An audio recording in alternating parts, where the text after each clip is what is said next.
રાજકોટથી મોટા સમાચાર કમોસમી વરસાદ બાદ સામે આવ્યું છે નુકસાન। ગઈકાલે વરસેલા વરસાદથી ઘઉંના પાકને મોટા પાયે નુકસાન પહોંચ્યું છે। રાજકોટ સહિત સૌરાષ્ટ્રભરમાં ઊભા પાકોને નુકસાન પહોંચ્યું છે। લોધિકા, કોટડા, સાંગાણી, પડધરી તાલુકાના ખેડૂતો હેરાન થયા છે ગઈકાલે, કારણ કે જે વાતાવરણમાં બદલાવ આવ્યો, ભારે પવન સાથે વરસાદ નોંધાયો અને નુકસાનીના દ્રશ્યો પણ હવે સામે આવ્યા છે। સૌરાષ્ટ્રભરમાં ઊભા પાકને નુકસાન પહોંચ્યું છે। ખાસ લોધિકા, કોટડા, સાંગાણી અને પડધરીમાં વરસાદી વાતાવરણના કારણે પરિસ્થિતિ જે વિકટ બની અને ખેડૂતોને મોટા પાયે નુકસાન પહોંચ્યું છે। ખેતરના દ્રશ્યો આપ જુઓ કે જ્યાં ઊભા પાકને સંપૂર્ણપણે નુકસાન પહોંચ્યું છે, સંપૂર્ણપણે નાશ પામ્યો છે ઊભો પાક।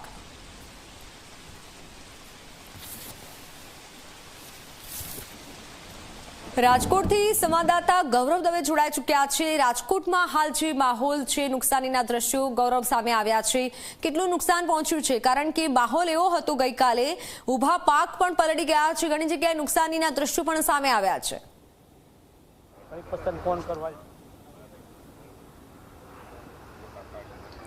ચોક્કસ જ મિત્તલ, ગઈકાલે જે રીતના પવન અને ગાજવીજ સાથે કમોસમી વરસાદ વરસ્યો ને તેને કારણે જે ઉનાળુ પાકની જે શરૂઆત થઈ હોય તેની અંદર જ ખેડૂતોને મોટું નુકસાન છે તે વેઠવાનો વારો આવ્યો છે। પડધરી, લોધિકા, ગોંડલ સહિતનો જે અલગ અલગ વિસ્તાર છે કે ત્યાં ઘઉંના પાકનું ખૂબ જ મોટા પ્રમાણમાં વાવેતર છે તે થતું હોય છે ને તેને કારણે જ જે પાક ખેતરની અંદર ઊભો હતો તેમાં મોટા પ્રમાણમાં નુકસાની છે તે વેઠવાનો વારો છે તે આવ્યો છે। પડધરી તાલુકા ની અંદર પણ ખૂબ જ મોટા પ્રમાણમાં નુકસાન થયું છે। આ જ પ્રકારે સૌરાષ્ટ્રના મોટાભાગના જે જિલ્લાઓ છે તેની અંદર ઘઉંનું વાવેતર છે તે ખેડૂતો દ્વારા કરવામાં આવ્યું હતું ને કમોસમી વરસાદ જે રીતના વરસ્યો ને તેને કારણે ખેતરની અંદર જે ઘઉંનો પાક ઊભો હતો તે ઢળી પડ્યો છે। હવે આ જે ઘઉંનો પાક છે તેને ખૂબ જ મોટા પ્રમાણમાં નુકસાન થયું છે। આ હવે ખેડૂતો ક્યાંય ઉપયોગની અંદર પણ લઈ શકતા નથી। આપણી સાથે કેટલાક ખેડૂતો છે, તેમની સાથે વાત કરીશું। શું કહેશો, કેટલા વીઘાની અંદર વાવેતર હતું, કઈ રીતની સ્થિતિ થઈ વરસાદ પછી? 7 વીઘાનું વાવેતર હતું, બરોબર। હા, અમે પડી ગયો, અમે કઈ આવવાનું છે નહીં। હવે આ તો રોટરમાં હલગા ફૂંકાઈ જાય તો હલગા રોટર મારવાનું રહે, બીજું કાંઈ નહીં। આ હાથમાં જવાનું છે નહીં, હજુ આ કાચું કહેવાય, બરોબર એ છે, બીજું શું કરીએ? વરસાદ કર્યું એ હવે આપણે શું, બરોબર ને? શું કહેશો, વરસાદ વરસ્યો તેને કારણે ક્યાં ક્યાં પાકને નુકસાન?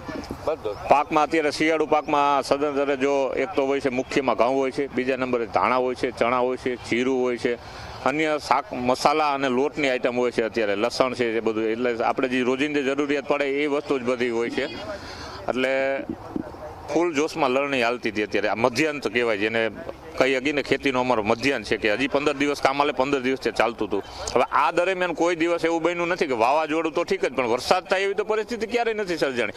આ ભવિષ્યમાં સર્જાણી હોય તો બહુ જાજા સમય ખબર નહીં, પણ અત્યારે જે પરિસ્થિતિ હાલની વાવાઝોડું અને વરસાદ સાથે આવો તો ચોમાસામાં વરસાદ નથી પડ્યો, એટલે જેથી કરીને ખેડૂતોને તો સંપૂર્ણપણે નુકસાન વેઠવાનો વારો તો આવ્યો જ છે।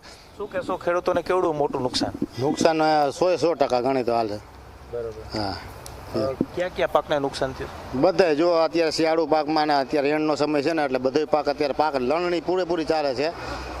ધાણા, જીરું, ચણા, લસણ, ઘઉં, એટલે બધીને નુકસાની છે 100%। શું કહેશો, કેવી પરિસ્થિતિ વરસાદની? બહુ પરિસ્થિતિ કે મિની વાવાઝોડું કાલ આવતા બધું બહુ ખેડૂતને નુકસાન થયું। ઘઉંમાં છે, ચણામાં છે, જીરામાં છે, મકાઈમાં છે, ફુલાવર, કોબીજ બધામાં નુકસાની જ છે।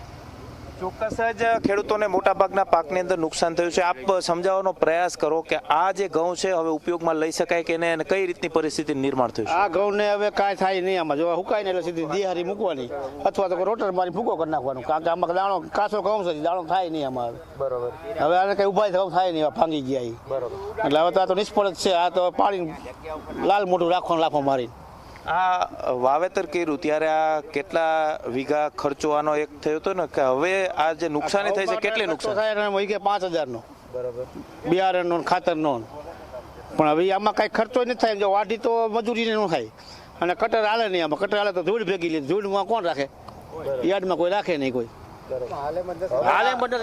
હવે સરકારે શું પેકેજ જાહેર કરવું જોઈએ, શું માંગશે? જાહેર કરવું જોઈએ, બધો કરી દે તો શું માંગ છે? મારી માંગ તો એક જ છે, સરકારે યોજના બંધ કરી છે, જે કૃષિ આ ફસલ બીમા યોજના હતી એ હોત ને તો અત્યારે ખેડૂતોને કોઈ પાસે હાથ લંબાવવો ન પડત. અત્યારે અમારે સરકારને આજીજી કરવી પડે છે કે અમને યોગ્ય વળતર આપો, પણ આમાં સરકાર હજી કોઈ પેકેજ જાહેર કરે અને પેકેજ આવશે તો નોમિનલ આવશે. જ્યારે વીમા યોજના હોત ને તો અમને પૂરેપૂરો લાભ પડે, અમારે પ્રીમિયમ ભોગવવું પડે. કારણ કે અત્યારે કુદરતની વ્યવસ્થા એવી થઈ ગઈ છે, ગમે ત્યારે વરસાદ, ગમે ત્યારે માવઠું, ગમે ત્યારે વાવાઝોડું, કોઈ જાતની આગાહી વગર, અને ખેડૂતને સમય મળતો નથી. પણ જો વીમા યોજના હોત ને તો આમાં કોઈ અમને સરકાર પાસે હાથ લાંબો ન કરવા પડે અને અમને આનું યોગ્ય વળતર મળત. અત્યારે ઘઉંની સિઝન હોય અને આખા વર્ષના ઘઉં એક સાથે ઘરે આવતા હોય, અને અત્યારે ખેડૂતી તૈયારી કરી રહ્યા છે કે આપણે ઘરે ઘઉં ભરી અને વધારાના જેનું વેચાણ કરવામાં આવે. પરંતુ આ વીમા યોજના બંધ કરી છે, માત્ર ગુજરાત રાજ્યમાં બંધ છે, અન્ય રાજ્યોમાં પાછી આ યોજના શરૂ છે. તો ગુજરાત સરકારને આપણે એટલી ટકોર કરવા માંગીએ છીએ, કારણ કે હવેની વાતાવરણ પરિસ્થિતિ અને આબોહવા કોઈ જાતને કોઈના કાબુમાં ન હોય, ગમે ત્યારે માવઠા થાય. તો એક આ યોજના અન્વયે સત્વરે ચાલુ કરો, જેથી ખેડૂતોને કોઈ પાસે માગવા ન જવું પડે, તમારે દેવું ન પડે. આપ યુવા ખેડૂત છો, ખેતી કરો છો, ખાસ કરીને જો આ પ્રકારની પરિસ્થિતિ થાય, જો આગાહી કરવામાં આવી હોય, ચેતવવામાં આવ્યા હોય, તો ઊભો પાકો એને કઈ રીતના બચાવી શકે ખરા? આમાં એક પણ જાતનો ઓપ્શન નથી કે ઊભો પાકો એને બચાવી શકે, કારણ કે આ જે પાક હજી પરિપક્વ થયો જ નથી કે જેને હજી 15 દિવસ લાગે પાકવામાં. તો આમાં કોઈ પણ જાતનો ઓપ્શન જ નથી. અને જે આ ભાઈએ કીધું એવી રીતના કે વીમા યોજના હોય તે પ્લસ એક સરકારે એવી પણ નીતિ રાખવી જોઈએ કે જો આ માલ થયો છે બરોબર, કે આમાં 50% દાણા મળશે, તો એ દાણા છે કે જે અત્યારની જે ક્વોલિટી છે એના કરતાં નબળા હોય, તો સરકારે એના માટે કોઈ એવો મિનિમમ ભાવ રાખવો જોઈએ જેથી કરીને સરકાર ખેડૂતને ટેકો થાય.